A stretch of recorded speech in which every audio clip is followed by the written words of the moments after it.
అందరికీ నమస్కారం. ఈరోజు మనం స్కూల్ అసిస్టెంట్ సోషల్ స్టడీస్కి సంబంధించి ప్రిపరేషన్ ఎలా చేస్తే బాగుంటుంది, ఎలా చేయాలి అనే విషయాన్ని అది ఎప్పుడు నేను చెప్పడం కాదు. కొత్తగా శ్రీకాకుళం జిల్లాలో మన డిఎస్సిలో మరి 4th ర్యాంక్ సాధించినటువంటి సురేంద్ర బాబు పిరియాతో ఈరోజు మనం ఇంటర్వ్యూ ద్వారా తెలుసుకునేటువంటి ప్రయత్నం చేద్దాం. త్వరలో మనకి డిఎస్సి రాబోతుంది. ఈ సందర్భంగా డిఎస్సికి సంబంధించినటువంటి కొన్ని కీలకమైనటువంటి ప్రశ్నలు అంటే విద్యార్థులను దృష్టిలో పెట్టుకు నేను మిమ్మల్ని అడుగుతాను, వాటిని మీరు చెప్పండి. Okay sir. ఇది కూడా మనం ఆర్డర్ ప్రకారం వద్దాం. అంటే ఆర్డర్ అంటే సాధారణంగా మనం పై స్థాయి నుంచి కిందకు అనుకుంటాం కదా, నేను కింద నుంచి పైకి వస్తాను సార్. ఇప్పుడు డిఎస్సిలో మనకి అతి తక్కువ మార్కులు ఉన్నటువంటి మన మదర్ సబ్జెక్టులో మొట్టమొదటిది 5 మార్కులు ఇచ్చేటువంటి విద్యా దృక్పథాలు. సార్, ఎలా చదివారు మీరు? దాని మీద మీ యొక్క ప్రిపరేషన్ ఎలా ఉంది? విద్యా దృక్పథాలు అనేసరికి ఫస్ట్ ఆఫ్ ఆల్ మనం సిలబస్ ఒకసారి చూడాలి సార్. ఓకే. సిలబస్ షీట్ దగ్గర పెట్టుకొని అందులో ఉన్నటువంటి టాపిక్స్ సుమారు ఒక 10 టాపిక్స్ ఉన్నాయంటే ఆ టాపిక్స్ మీద ముందు ఫోకస్ చేయగలగాలి మనం. ఓకే. దాంతోపాటు మనకు అందుబాటులో ఉన్నటువంటి బుక్స్ ఏవైతే ఉన్నాయో, ఇప్పుడు ఒక ఎరుపు అట్టతో ఉంది సార్ విద్యా దృక్పథాలు అని, రెడ్ కలర్ అట్టతో ఉంటుంది. అది ఏపీ ఉమ్మడి మన ఆంధ్రప్రదేశ్లో ఉన్నప్పటి నుంచి ఉంది ఆ బుక్. అది చాలా బాగుంటుంది ఆ బుక్. అదొకటి ఫస్ట్ ప్రిఫరెన్స్ దానికి ఇవ్వాలి. నెక్స్ట్ వచ్చేసరికి మనకి లేటెస్ట్గా సంస్కృత అకాడమీ నుంచి ఒక 2 వాల్యూమ్స్, ఒక వాల్యూమ్ 2 వాల్యూమ్స్, అది ఒక వాల్యూమ్, ఆ వాల్యూమ్, ఈ 2 చాలు సార్. ఓకే. దాంతోపాటు మనకి ఖచ్చితంగా 2005 ఇన్ఫర్మేషన్ యాక్ట్ ఒకటి, 2009 విద్యా హక్కు చట్టం ఒకటి, ఈ 2 బాగాను, అలాగే మనకి 2020 విద్యా హక్కు చట్టం అది కూడా, ఈ 3 బాగా ఫోకస్ చేయగలగాలి. మ్యాక్సిమం నాకు తెలిసి ఒక 2 మార్క్స్ దాని నుండి కవర్ చేస్తారు సెక్షన్స్ కానీ చట్టాల మీద. వాటితో పాటు మనకి ఉన్నటువంటి బుక్స్ మనం అనుకున్నాం కదా సార్, అవి అనర్గళంగా బాగానే చదవాలి. అది చాలా రివిజన్స్ దానికోసం కేటాయించాలి, చదవాలి. మీకు దాదాపుగా 88 మార్కులు వచ్చినాయి కదా డిఎస్సిలో. అవును. అంటే ఈ విద్యా దృక్పథాల మీద కూడా మీరు మొదటి నుంచి ఫోకస్ పెట్టారా లేదా నోటిఫికేషన్ తర్వాత పెట్టారా? సార్, యాక్చువల్గా నేను చెప్పినట్టు ఇప్పుడు మనకి ఏదైతే ఈ చట్టాలు ఉన్నాయో 2009 యాక్ట్ అయినా సరే, ఇన్ఫర్మేషన్ యాక్ట్ 2005 అయినా సరే, 2020 అది నిరంతరం మనం ఫాలోఅప్లో ఉండాలి సార్. అవి ఆ 3 చాప్టర్ల పరంగా ఎప్పుడైతే డిఎస్సి నోటిఫికేషన్ మనం ఊపందుకుందో, ఒక 6 మంత్స్ ఉందనుకోండి ఇంకా డిఎస్సి, అప్పుడు మనం ఇందాక అనుకున్నటువంటి ఈ 2 బుక్స్ ఏవైతే ఉన్నాయో వాటితో పాటు ఇవి చదవగలగాలి. రైట్. అంటే మీరు మొదటి నుంచి విద్యా దృక్పథాల మీద ప్రిపరేషన్ చేస్తుండేవాళ్ళు సార్. అంటే ఈ 3 చట్టాలపైన మాత్రం మంచి అవగాహనతో ఉండాలి సార్ మనం విద్యా దృక్పథాల పరంగా సంబంధించి ఈ 3 టాపిక్స్. ఇంకొకటి ప్రశ్న, విద్యా దృక్పథాలకి ఎంత సమయం కేటాయించేవారు? విద్యా దృక్పథాలు అంటే ఇక్కడ సైకాలజీ విద్యా దృక్పథాలు 5 మార్కులు సార్ మనకి డిఎస్సికి వచ్చేసరికి. దానికి ఒక రోజులో 2 hours గ్యారంటీ కేటాయించేస్తాను సార్. ఇచ్చేవాలి, ఖచ్చితంగా ఇవ్వాలి. అంటే ఒక రోజు సైకాలజీ, ఒక రోజు విద్యా దృక్పథాలు, లేకపోతే రోజు సైకాలజీ రోజు విద్యా దృక్పథాలు అలా చదివారు? అలా కాదు సార్, ఒకరోజు సైకాలజీ ఒకరోజు విద్యా దృక్పథాలు. ఓకే. ఆల్టర్నేట్ డేస్లో మనం ఈ విధంగా బ్యాలెన్స్ చేసుకుంటూ వెళ్ళాలి సార్. ఇప్పుడు మాది ఒక ప్రశ్న, ఇప్పుడు విద్యా దృక్పథాలకు వచ్చేటప్పటికి చట్టాలు బాగా చదవాలని చెప్పారు. ఓకే, మేము అందరం చదువుతాం, మీరు చదువుతారు. అయితే మీరు ఎలా గుర్తుపెట్టుకోగలిగారు? చట్టం అనేటప్పటికి యాక్ట్స్, ఆర్టికల్స్, నిబంధనలు, క్లాజెస్, ఈ తతంగం అంత ఎక్కువ ఉంటుంది కదా. అవును సార్. వాటిని ఎలాగా మీరు గుర్తించగలిగారు? అది మనం రివిజన్ చేసిన తర్వాత మనకి ఎరుపు అది రెడ్ కలర్ బుక్లో ప్రతి చాప్టర్కి మనకి బిట్స్ ఉన్నాయి సార్. ఓకే. ఆ బిట్స్ మనం ప్రాక్టీస్ చేయాలి. రైట్. దాంతోపాటు మీరు ఆన్లైన్ ఎగ్జామ్లో ఈ అన్ని సబ్జెక్టుల పైన ఖచ్చితంగా మీరు పెడుతూనే ఉన్నారు. అవును. మన తాలూకా ప్రిపరేషన్ ఎంతవరకు వచ్చింది, ఎంత ముందుకు మనం వెళ్ళగలం, ఏంటి లోటుపాట్లు ఉన్నాయని తెలుసుకోవడానికి మీ ఎగ్జామ్స్ ఎలాగ హెల్ప్ఫుల్ అవి. రైట్. మళ్ళీ ఎక్కడైనా మనకి బిట్ మిస్ అయితే మీకు వెంటనే మేము ఫోన్ చేసేవాళ్ళం, సార్ ఆ బిట్ ఇచ్చారు, అది ఏ బుక్ నుంచి అంటే మళ్ళీ మీరు చెప్తారు. అవును. ఆ విధంగా ప్లాన్ చేసుకుంటూ చదువుకుంటూ ఎగ్జామ్స్ రాసుకుంటూ వెళ్ళాం సార్. రైట్. ఇప్పుడు విద్యా దృక్పథాలకు సంబంధించి చెప్పారు. ఇప్పుడు మళ్ళీ అప్పుకి వెళ్దాం సార్. డిఎస్సి కొట్టాలంటే కంటెంట్. అవును సార్. సో మొత్తం బాడీ స్ట్రక్చర్లో పెద్ద బాడీ దాందే కదా. అవును. మీరు డిఎస్సి ప్రిపరేషన్ ఎంతకాలం నుంచి చేశారు? ఎలా చేశారు, రోజుకి ఎన్ని గంటలు చదివేవారు, అది చెప్పండి సార్. డిఎస్సి ప్రిపరేషన్ కంటే ముందు టెట్ పైన నా దృష్టి అంత సార్. అవును, చెప్పారు. ఎందుకంటే ఇంతకు ముందే చెప్పాను నేను 120 మార్క్స్ వస్తేనే డిఎస్సి రంగంలోనికి దూకుతాను, లేదంటే ఇంకా లెఫ్ట్ అయిపోతాను అనుకొని నేను ఖచ్చితంగా టార్గెట్ పెట్టుకున్నాను. 130 రాని ఇంక ప్లస్ రాని. అది వచ్చి మనకు వెయిటేజ్ ఇంచుమించు ఒక 16 వెయిటేజ్, 16 మార్క్స్ వెయిటేజ్ మంచి పాకెట్లో పెట్టుకుంటూ డిఎస్సి ఫైట్కి వెళ్ళాలి. ఓకే, అది టార్గెట్ పెట్టుకున్న తర్వాత ఎప్పుడైతే నాకు రీచ్ అయిపోయానో, నేను 130 ప్లస్ అయ్యాను, ఇంకా ఫుల్ ప్లెడ్జ్డ్గా మనకి డిఎస్సి డిఎస్సి ఫోకస్ పెట్టాను. అంటే టెట్లో చదివినటువంటి కంటెంట్ మీకు డిఎస్సికి బదలాయింపు జరిగింది ఖచ్చితంగా ఒప్పుకుంటాను. అయితే మీరు గతంలో చెప్పినప్పుడు టెట్టే చదివాను అన్నారు కదా, డిఎస్సికి వచ్చేటప్పటికి ఇంటర్మీడియట్ మీద ఫోకస్ పెట్టవలసి ఉంటుంది కదా. ఆ ఇంటర్ సబ్జెక్ట్కి వచ్చేటప్పటికి 4 సబ్జెక్టులు ఉంటాయి. నేను చెప్పడం వల్ల 10 పుస్తకాలు అయినవి, పాత కొత్త కలిపి. మరి ఇన్ని పుస్తకాలు చదవటం ఇది మీకు బర్డెన్ అనిపించిందా? దాని యొక్క ఎలా మీరు దాన్ని చదవగలిగారు? యాక్చువల్గా 6 నుండి 10 తరగతుల బుక్స్ అనేవి కొంతకాలం పక్కన పెట్టాను సార్ నా ప్రిపరేషన్లో. ఎందుకు అంటే టెట్ నుండి సుమారుగా 3 ఇయర్స్ మనం ఆ బుక్స్ మీద కమాండింగ్ వచ్చింది ఆల్రెడీ. అప్పుడు మనం ఏం చేసాం, ఇంటర్మీడియట్ మీరు చెప్పినట్టు తెలంగాణ ఎడిషన్ తెప్పించుకున్నాం జియోగ్రఫీ పరంగా, ఏపీ జియోగ్రఫీ పరంగా ఇది తెప్పించుకు మొత్తం బుక్స్ అన్ని మన దగ్గర ఉన్నాయి కాబట్టి ఈరోజు ఫస్ట్ ఇయర్, రేపు సెకండ్ ఇయర్, మళ్ళీ ఎల్లుండి మనకి ఫస్ట్ ఇయర్ సెకండ్ ఇయర్, ఈ విధంగా 2 డేస్ వాల్యూమ్స్ అనమాట. ఈరోజు పాలిటీ హిస్టరీ చదివాము, హిస్టరీ అంటే మన ఫస్ట్ ఇయర్, రేపు హిస్టరీ పాలిటిక్స్ సెకండ్ ఇయర్, ఎల్లుండి మళ్ళీ సెకండ్ ఇయర్లో ఇంకో సబ్జెక్ట్ అది డివైడ్ చేసుకుంటూ వెళ్ళాను సార్. నేను అదొక 2 months పెట్టుకున్నాను. నేను 2 monthsలో ఒక రివిజన్ కంప్లీట్ అయిపోద్ది ఖచ్చితంగా, కమెండింగ్ వస్తుంది ఖచ్చితంగా మనకి కమెంట్. ఎందుకంటే మనకి లింకప్ సబ్జెక్టులు ఉంటాయి కాబట్టి 10th క్లాస్లో ఇది కొంచెం ఈజీ అవుద్ది. ఒక్కొక్క చాప్టర్ కొంచెం టఫ్ అనిపిస్తుంది, అక్కడ కొంచెం లేట్ ప్రాసెస్ అది. కరెక్ట్. ఇప్పుడు టెట్కి ప్రిపరేషన్ చేసినప్పుడు పెద్దగా ఇంటర్మీడియట్ చెయ్యం. అవును సార్. నాకు తెలిసి మీరు టెట్ అదే డిఎస్సి ప్రిపరేషన్ అనేది దాంట్లో ఇంటర్మీడియట్ సబ్జెక్టు 0 నుంచి మొదలుపెట్టి ఉంటారు కదా సార్. మీకు మరి అది స్టార్టింగ్ ట్రబుల్ ఏమైనా వచ్చిందా? స్టార్టింగ్ ట్రబుల్ అంటే మనకి సివిక్స్ వచ్చినప్పటికీ అది ఒకటే ఇబ్బంది అనిపిస్తుంది సార్. ఎందుకంటే మొత్తం ఆ ఉన్నటువంటి 10 లెసన్స్ కూడా మొత్తం నిర్వచనాలతో కూరుకుని ఉంటుంది. అవును, ఆ నిర్వచనాలు గుర్తుపెట్టుకున్న దగ్గర కొంచెం టఫ్ అనిపించింది తప్పించి, మినహాయించి మనకి సెకండ్ ఇయర్ పాలిటీ అయినా సరే మిగతాదంతా కూడా మరి నాకైతే అంత టఫ్ అనిపించలేదు. ఓకే, మరి అది రివిజన్ల వల్ల ఎందుకో తెలియదు కానీ మరి టఫ్ అనిపించలేదు. అందులో ఎంజాయ్ చేశాం సార్, మొత్తానికి సబ్జెక్ట్ ఎంజాయ్ చేసుకుంటూ చదవటం ఇంకా. ఓకే, అది. ఇప్పుడు డిఎస్సిలో మీరు ఇంటర్మీడియట్ చదవడానికి రోజుకి ఎన్ని గంటల సమయాన్ని వెచ్చించేవారు సార్? ఇంటర్మీడియట్ అయినా 6 to 10th క్లాస్ అయినా నాకు తెలిసి 5 hours సార్. డైలీ 5 hours కంటెంట్కి ఇవ్వాల్సింది. ఓకే, అలా ఇచ్చి మీరు ప్రిపరేషన్ చేశారు. ఇప్పుడు ఇంటర్మీడియట్ చదివేటప్పుడు మీరు ప్రత్యేకంగా నోట్స్ ఏమన్నా ప్రిపేర్ చేశారా, లేదంటే టెక్స్ట్ బుక్స్నే దాన్ని టిక్ మార్క్ చేసుకుంటూ వెళ్ళేవారా?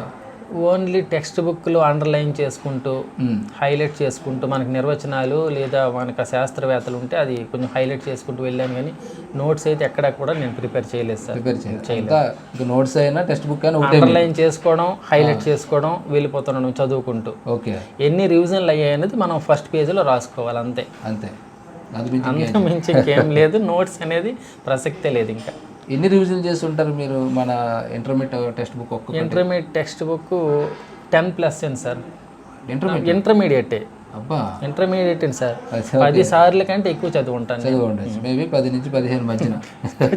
అంటే ప్రతి పాఠం పేజీ నెంబర్తో సహా వచ్చేసి ఉంటుంది, ఖచ్చితంగా రావాలి. ఓకే, ఇప్పుడు ఇంటర్మీడియట్లో మనం పాలిటిక్స్ గురించి అడిగారు కదా, నిర్వచనాలతో పాటుగా నిర్వచనాల ప్రశ్నలు ఎలా తెలుస్తాయి సార్?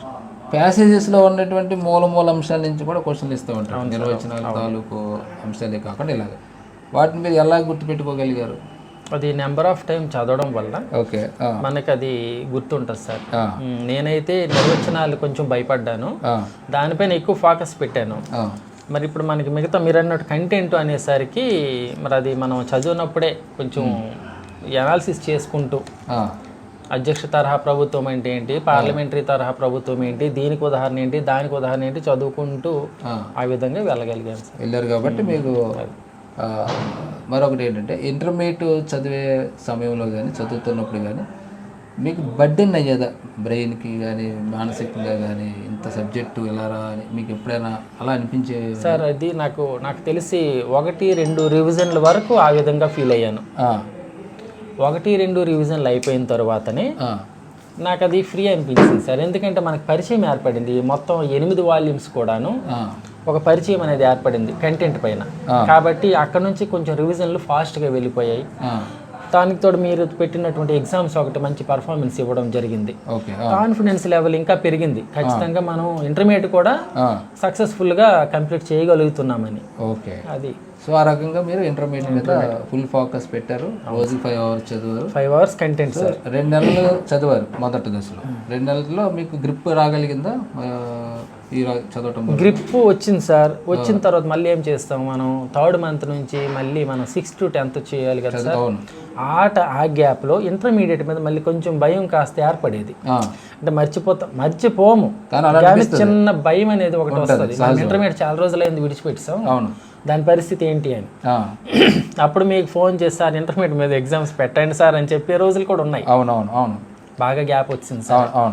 అలాంటప్పుడు ఏంటంటే మళ్ళీ 6th to 10th అనేది చాలా ఫాస్ట్గా రివిజన్ అయిపోద్ది. 6th to 10th ఎందుకంటే మనకి అది ఈజీ లెసన్స్ కూడా అవి కొంచెం ఫాస్ట్ రివిజన్ చేసి మళ్ళీ మనం 3rd, 4th రివిజన్ అటెంప్ట్స్ మళ్ళీ మనం ఇంటర్మీడియట్కి వచ్చేసరికి అది ఈజీ అయిపోతుంది సార్. యాక్చువల్గా అదే పనిలో ఉంటాం కాబట్టి రివిజన్ పైన రివిజన్ చేస్తూ కొంచెం ఈజీ అనిపించి ఇంటర్మీడియట్ కూడా నాకైతే బర్డెన్ అనిపించలేదు. నాకు సివిక్స్ ఫస్ట్ ఇయర్ కొంచెం బర్డెన్ అనిపించింది. అది ఎగ్జామ్ అటెంప్ట్ చేసినప్పుడు కూడా కొంచెం భయపడేవాడిని. ఎందుకంటే ఈ నిర్వచనాలన్నీ ఒకలాగే ఉంటాయి, శాస్త్రవేత్తలు కూడా ఒకలాగే ఉంటారు. అరిస్టాటిల్ ఫస్ట్ నుంచి ఎవరి వరకు నిర్వచనాలు వస్తుంది అంతే సార్. అలాగా.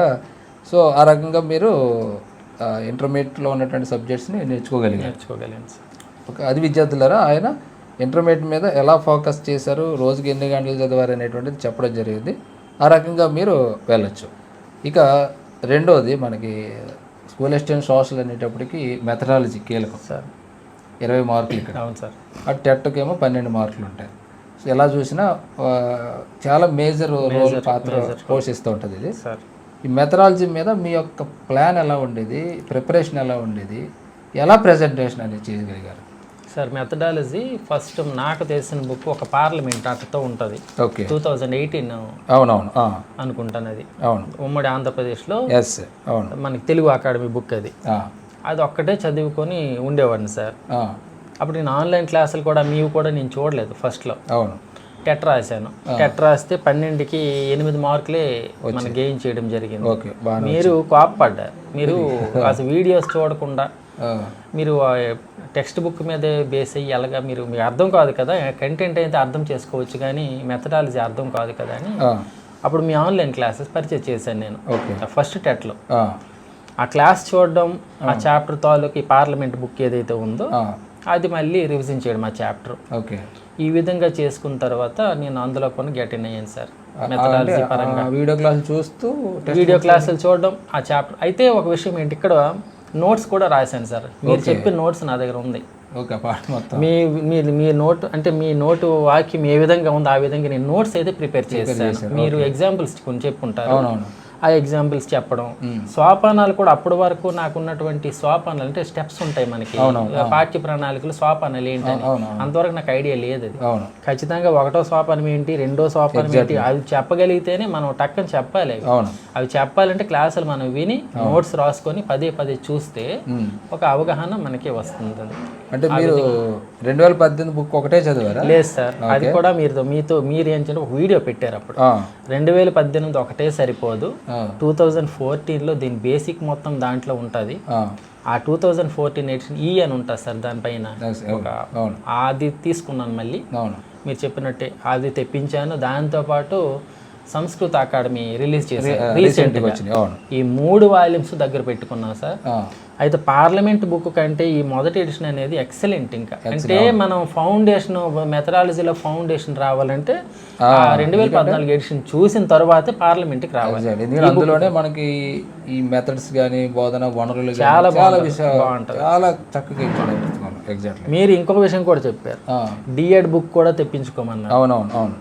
అందులో కూడా నేను డిఎడ్ కూడా తెప్పించాను సార్. తెప్పించి మొత్తం చదవలేదు, అందులో కొన్ని కంటెంట్స్ మనకి ఈ అంటే జాగ్రఫీ, ఉపగమాలు, జాగ్రఫీ పైన కొన్ని ఎగ్జాంపుల్స్ ఉంటాయి. అవునవును, ఎగ్జాక్ట్లీ. ఆ ఎగ్జాంపుల్స్ కానీ ఇవన్నీ మనం చూడాలంటే ఖచ్చితంగా డిఎడ్ కూడా బుక్ తెప్పించి చూశాను సార్. ఓవరాల్గా 1-2 చాప్టర్లు మొత్తానికి మీరు అన్నట్టు 4 పుస్తకాలు సార్.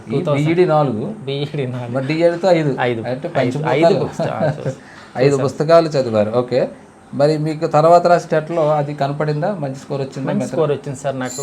టెట్లో నేను 16+ మనకి 17+ చేయగలిసాను డిఎస్సిలో. ఇది మన డిఎస్సిలో. ఓకే, అంటే 3-4 బిట్లు మాత్రమే, 40 బిట్లు సార్. నేను 38 వరకు చేయగలిసాను. అబ్బా, గ్రేట్. 37 చేశాను సార్ నేను. గ్రేట్. అంటే ఇంత ముందు ఉన్నటువంటి టెట్లో కూడా మనకి 12 మార్కులకి 10+ చేశాను సార్. 10-11 చేశాను. అవుట్ ఆఫ్ తీసుకొచ్చారు. ఎక్సలెంట్.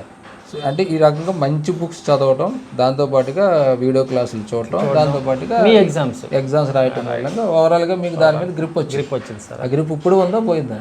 ఇప్పుడు పోయింది అనుకోవచ్చు సార్. ఎందుకంటే ఆల్రెడీ 1 year గ్యాప్ వచ్చింది నాకు. కాబట్టి మెథడాలజీ అనేది ఖచ్చితంగా నిరంతరం మనం ప్రాక్టీస్ చేసి చూస్తే కానీ స్వాపానాలు గుర్తుండవు. ఈ ప్రశ్న దానికోసం అడిగాను. ఎందుకంటే దాన్ని రొటేట్ చేస్తుండాలి సార్. కంటెంట్ అనుకో సౌరకుటుంబం గురించి చెప్పండి సార్ అంటే ఎంతో కొంత చెప్తారు. కంప్లీట్ కాకపోయినా 50-60% ఇప్పుడు సాంఘిక ఉద్గార పద్ధతి గురించి చెప్పండి అంటే సార్ మళ్ళీ సైకాలజీ కూడా చెప్పలేము. ఆ రెండు ఇంచుమించు అలాంటి సబ్జెక్టులే. నిరంతర అధ్యయనం, నిరంతర సాధన అనేది మెథడ్కి చాలా అవసరం. అది గుర్తుపెట్టుకోండి చదివారు. అది రోజు చూడాలి సార్. మెథడాలజీ అనేది ఎవ్రీడే అవును ఖచ్చితంగా చూడాలి. మీరు రోజు స్టడీ చేసేవారు? రోజు మార్నింగ్ ఖచ్చితంగా మెథడాలజీతోనే ప్రారంభం అవుద్ది. Morning sir. ఎన్ని గంటలు చదివారు? అంటే డే మొత్తం సార్ కాదు, మెథడాలజీ 2 hours. 2 hours. అంటే ఇలా మీరు మెథడ్, కంటెంట్, విద్యా దృక్పథాలు, సైకాలజీ, జీకేతో కలిపి మొత్తం రోజులో మ్యాక్సిమం 15 గంటలు కవర్ చేయాలి? లేదు సార్, 12 నుంచి 13 గంటలే. అబ్బా, 12 నుంచి 13, అంతకు మించి చదవలేదు సార్. 10కి తగ్గలేదు? 10కి తగ్గలేదు, 15కి పెరగలేదు. అది కాన్స్టెంట్గా. ఓకే, ప్రారంభించిన రోజు ఏ విధంగా 12-13 గంటలు అని చెప్పాను, డిఎస్సి ముందు రోజు వరకు అదే అంటే ఎక్కడికి. మేము మా దగ్గర జాయిన్ 2020 అనుకుంటాం. 2020 సార్. అప్పటి నుంచి ఎగ్జామ్ ముందు వరకు అంతే. 12 గంటలు. అబ్బా, 12 గంటలు సార్. సో ఆ 12 గంటల పాటు నిరంతరం శ్రమించారు కాబట్టి ఈరోజు మీరు 4వ ర్యాంకులో రాగలిగారు. శ్రీకాకుళం జిల్లాలో అసలే అక్కడ ఎడ్యుకేషన్ ఉగ్రవాదులు ఉంటారు. ఇంకా ఎడ్యుకేషన్ వెపన్స్ పట్టుకుని ఇంకా కాల్చుకుంటూ వెళ్ళిపోవటమే. సాధారణంగా ఆ పోటీ ప్రపంచంలో మామూలుగా పోటీ పడతాం, మీరైతే దండయాత్రలు చేస్తారంటే. ఎందుకంటే అది అలా ఉంటుంది, అక్కడ తపన కొట్టాలనేటువంటి తపన అలా ఉంటుంది. సో మీరు ఆ రకంగా మెథడాలజీ మీద గ్రిప్ సంపాదించుకోగలిగారు. సరే, మరి మరొకటి, నాకు డిఎస్సి కొట్టాలంటే మెథడాలజీ, కంటెంట్ ఇవన్నీ కీలకమే. కానీ ఫైనల్ స్టేజ్ వచ్చేటప్పటికి ఏమవుతుందంటే నోటిఫికేషన్ వచ్చే సమయానికి వీటి మీద గ్రిప్ సాధించేస్తాం కదా. అప్పుడు ఏమవుతుంది, మనకి జీకే కరెంట్ అఫైర్స్ కీలకం అవుతుంది. ఎస్పెషల్లీ విజయనగరం, శ్రీకాకుళం, తూర్పు ఇలాంటి జిల్లాల్లో ఆల్మోస్ట్ ఇవన్నీ క్యాపబుల్ అయిపోతున్నారు పిల్లలు ఫైనల్ స్టేజ్ వచ్చేటప్పటికి. బట్ డిఎస్సిలో జీకే కరెంట్ అఫైర్స్ కూడా కీలకం. సో మేబీ మీరు దాని మీద ఫోకస్ చేసి ఉంటేనే మీకు అంత స్కోర్ వచ్చి ఉంటుంది సార్. 87 వరకు వచ్చిందంటే అంత స్కోర్ వచ్చి ఉంటుందని నేను అనుకుంటున్నాను. జీకే కరెంట్ అఫైర్స్ కూడా మీరు ప్లాన్ ప్రకారం వెళ్ళారా, లేదా అప్పుడప్పుడు ఏదో అలా గాలి చదివారా? మీరు చెప్పింది కరెక్టే సరే. ఇది యాక్చువల్గా నేను గ్రూప్స్కి ప్రిపేర్ అయ్యాను సార్. నేను 2017 to 19 వరకు సచివాలయం గ్రూప్ 2కి నేను చదవడం జరిగింది. ఆ టైంలో కరెంట్ అఫైర్స్ జీకే మీద నాకు కొంచెం పట్టు ఉంది. ఓకే, దానికి షైన్ ఇండియా ఒకటి ఫాలో అయ్యాను, ప్లస్ ఈనాడు పేపర్ ఒకటి. ఈ 2 చాలు. ఇంకా విజేత మనకి ఇంకోటి హైటెక్ విజయరాశి, ఈ 3 పట్టుకున్నాను సార్ జీకే బుక్. ఈ 3 పట్టుకొని పాత ఉన్నటువంటి నాలెడ్జ్ పరంగా ఇంకా కొంచెం ఉధృతంగా అయితే ఎక్కువ టైం అయితే స్పెండ్ చేయలేదు జీకే కరెంట్ అఫైర్స్ కి. కొన్ని పర్టికులర్ టాపిక్స్ ఉంటాయి, ఈ అవార్డులని, క్రీడలని, మీరు ఇచ్చారు ఒక లిస్టు, దానిపైన కూడా ఎగ్జామ్స్ పెట్టారు కదా సార్. అవే చూసుకుంటూ ఈనాడు పేపర్ ఫాలో అవుతూ వరకు 5+ వచ్చినాయా మీకు? వచ్చి ఉంటాయి సార్. ఓకే, 5+ వచ్చాయి. ఓకే, అంటే ఇప్పుడు ఇప్పుడు నెక్స్ట్ డిఎస్ వాళ్ళకి మీరు ఏం చెప్తారు? జీకే కరెంట్ అఫైర్స్ సంబంధించి మొదటి నుంచి చదవమంటారా, చివరిలో చదవకుండా సరిపోద్ది అంటారు? మీ ఒపీనియన్ చెప్పండి, మీ పర్సనల్. అంటే నా పర్సనల్ ఒపీనియన్ ఏంటంటే పేపర్ ఫాలో అవ్వాలి సార్, మొదటి నుండి ఫాలో అవ్వాలి. ఈరోజు అమెరికా ఇష్యూ ఉంది, అవును, లేదా మనకి జలసంధి పేరు అడగొచ్చు, అవును, హార్మోజ్, మనకు జస్ట్ హెడ్లైన్స్ అయిన పేపర్ చూసుకుంటే కొంచెం మనకి నాలెడ్జ్, బేసిక్ నాలెడ్జ్ అనేది మైండ్లో ఉంటుంది. ఓకే. ఎప్పుడైతే మనకి 2 months 3 months డిఎస్సి ఉందో అప్పుడు ఫుల్ ప్లెడ్జ్డ్గా మనం ఏదో ఒక మ్యాగజైన్, అవును, ఒక మ్యాగజైన్ తెప్పించుకోవడం, వీలైతే ఈనాడు పేపర్ మనకి మెటీరియల్ నోట్స్ కూడా రాసుకోవాలి సార్ డేట్ల వైజ్గా. ఓకే. ఒక మంత్ వేస్తారు, ఆ మంత్లో ఉన్నటువంటి మెయిన్ టాపిక్స్ ఏవైతే ఉన్నాయో ఆ విధంగా నేను రాశాను. ఈనాడు పేపర్లో మెయిన్ క్లిప్పింగ్ ఏవైతే ఉందో హెడ్లైన్స్ అవి కూడా నేను రాశాను నేను అవి కూడా రాశాను. షైన్ ఇండియా దానిపైన చదవడం, ఈ జీకే పరంగా మనకి అది హైటెక్ విజయ రాసాం బుక్.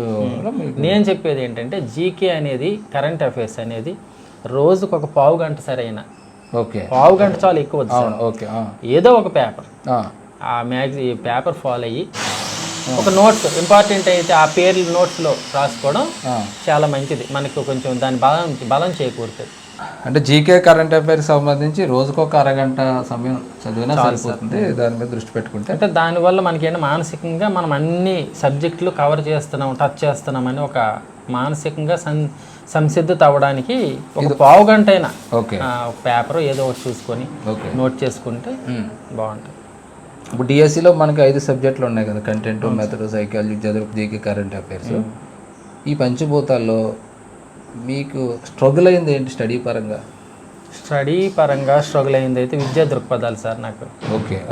ఎందుకంటే మీరు చెప్పే ఇంతకుముందు మనం మాట్లాడినట్టు ఈ 3 వాల్యూ బుక్స్ చదివినా సరే ఏదో ఒక, ఇప్పుడు మనకు ఒక సెక్షన్ అడగొచ్చు. అవును, సెక్షన్. అవును, బాలల హక్కుల గురించి 30వ సెక్షన్ ఏంటని అడుగుతారు. మనం అంటే చదువుంటాం కానీ అంటే సెక్షన్ గుర్తుపెట్టుకోవడం అనేది కొంచెం కష్టం అనిపించేది. ఆ విధంగా నేను కొంచెం కష్టం అనిపించుకున్నటువంటి సబ్జెక్ట్ ఏదైనా ఉందంటే విద్యా దృక్పథాలు నాకు ఇబ్బంది అనిపించింది. మిగతా ఎక్కడ కూడా నేను చాలా ఎంజాయ్ చేస్తూ చదివాను తప్పించి స్ట్రగుల్ ఫీల్ అవ్వలేదు. ఇప్పుడు 6 సంవత్సరాల పాటు మీరు చదవటం అంటే, రోజుకి 12 గంటలు చదవటం అంటే ఫ్యామిలీ పరంగా కూడా మీకు మంచి సపోర్ట్ దొరుకుంటుందని అనుకుంటున్నాను సార్. మీ ఎవరు సపోర్ట్ మీరు ఎక్కువ తీసుకున్నారు మీ ఇంట్లో? అంటే ముఖ్యంగా మా మదర్, మా అమ్మగారు ప్లస్ నా భార్య ఇద్దరు కూడా నాకు ఫుల్ సపోర్ట్ ఇచ్చారు. చదవడానికి నాకు ఎటువంటి డిస్టర్బెన్స్ అనేది లేకుండా ఫ్యామిలీ సపోర్ట్ అయితే 100% ఉంది సార్. ఈ సందర్భంగా నా విద్యార్థికి మంచి సపోర్ట్ ఇచ్చినటువంటి మీ అమ్మగారికి, మీ మేడం గారికి కూడా ప్రత్యేకమైన కృతజ్ఞతలు తెలుపుతున్నాను. ఎందుకంటే ఫ్యామిలీ సపోర్ట్ లేకుండా మనం చేయడం చాలా కష్టం. ఎస్పెషల్లీ ఇది మనసుతో చేసే యుద్ధం. ఇది అవును సార్, మన యుద్ధం బయటకు కనపడదు. ఫ్యామిలీ సపోర్ట్ ఎప్పుడైతే మనకి లభించిందో అప్పుడు ఆటోమేటిక్గా మనకి ధైర్యం అనేటువంటిది వస్తుంది.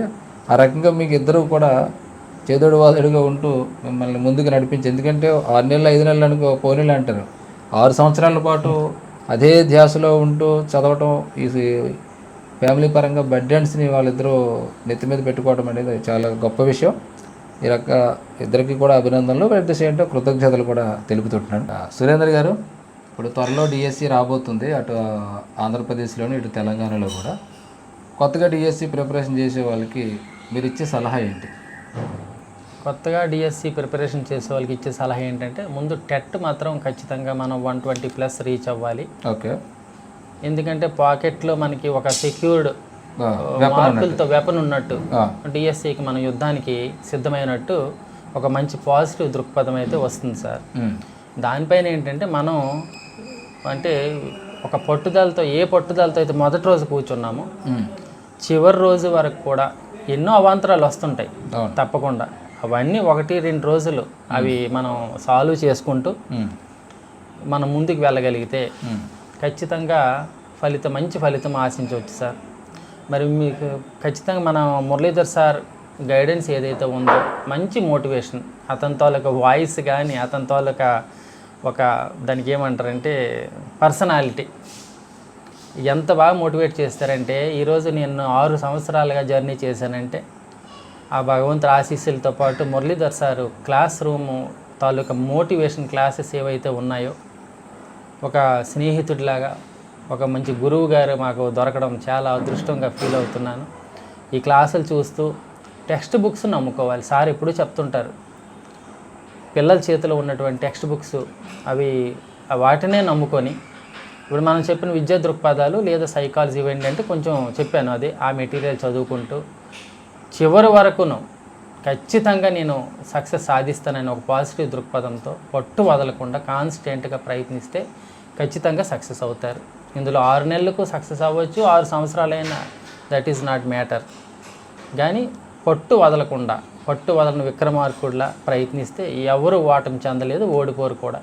ఉదాహరణకి మన మురళీధర్ సార్ క్లాస్ రూమ్లో కొన్ని వందల మంది విద్యార్థులు ఈ 6 సంవత్సరాలుగా ట్రావెల్ చేస్తూ సక్సెస్ అయిన వాళ్ళు మనకు బోల్డ్ స్టోరీస్ ఉన్నాయి. కాబట్టి పట్టు వదలకుండా కృషి చేయండి, సక్సెస్ సాధించండి. All the best. అది విద్యార్థులారా, సార్ ఇచ్చినటువంటిది కంటిన్యూ చేయమంటున్నారు, వదలొద్దంటున్నారు, మధ్యలో బ్రేక్లు వద్దంటున్నారు. మొదట్లో ఎలా ఉన్నామో చివరిలో కూడా అదే మోటోలో చదివినట్లయితే సక్సెస్ అనేటువంటిది ఏదో ఒక రోజు మన ముందుకు వస్తుంది అనే విషయం సార్ రుజువు చేశారు. ఆయన ఇప్పుడు చెప్పింది ఆయన రుజువు చేసి మనకు చెప్తున్నటువంటి విషయం. కాబట్టి విద్యార్థులారా, అతను చెప్పినటువంటి విషయాన్ని మీరు గుర్తుపెట్టుకొని మీ బాడీ లాంగ్వేజ్ తగ్గట్టుగా ఆ విషయాలన్నీ మార్చుకొని చక్కగా ప్రిపరేషన్ చేసుకుంటూ ముందుకు సాగుతారని కోరుకుంటూ సెలవు తీసుకుంటున్నాను. నమస్కారం. సో మా స్టూడియోకి వచ్చి మాకు మంచి వివరాలు అందించినటువంటి నా విద్యార్థికి సురేంద్రబాబు గారికి ప్రత్యేకమైనటువంటి ధన్యవాదాలు తెలుపుకుంటూ సెలవు తీసుకుంటాను. All the best sir. Thank you sir. ఇంతటి ఘన విజయానికి కారణమైనటువంటి మా మురళీధర్ సార్కు ఈ చిన్న చిరు సత్కారం. మీ విజయమే నాకు మీరు ఇచ్చే గొప్ప బహుమతి. ప్యాకెట్ ఇది పలాస జీడిపప్పు పట్టుకొచ్చారు. మురళీధర్ సార్ గారికి మురళీధర్ని తాలూకా అదే ప్రతిమ. చాలా సంతోషం. నాకు ఇష్టమైనటువంటి భగవంతుడిని నాకు ఇచ్చారు. సంతోషం. చాలా హ్యాపీ సార్. అయితే నాకంటే చిన్న వయసులో మురళీధర్ సార్ ఉన్నారు కాబట్టి నేను అతని పాదాభివందన చేయొచ్చు లేదో నాకైతే తెలియదు. ఒక గురువుగా మాత్రం ఖచ్చితంగా నేను లేదు మీరు నా మీద ఉన్నటువంటి అభిమానంతో అంత దూరం ప్రయాణం చేసి ఇక్కడికి రావటం, మరి అలాగే నా కోసం ప్రత్యేకంగా ఈ భగవంత్ స్వరూపాన్ని అలాగే ఈ పలాస జీడిపప్పుని తీసుకురావటం మరింత ఆనందాన్ని ఇచ్చింది. అంతకు మించి మీరు నన్ను సత్కరించడం కూడా ఆనందాన్ని ఇచ్చింది. మరొకసారి డిఎస్సీలో అద్భుత విజయం సాధించిన మీకు అభినందనలు తెలుపుకుంటూ సెలవు తీసుకున్నాడు. ధన్యవాదాలు. Thank you sir.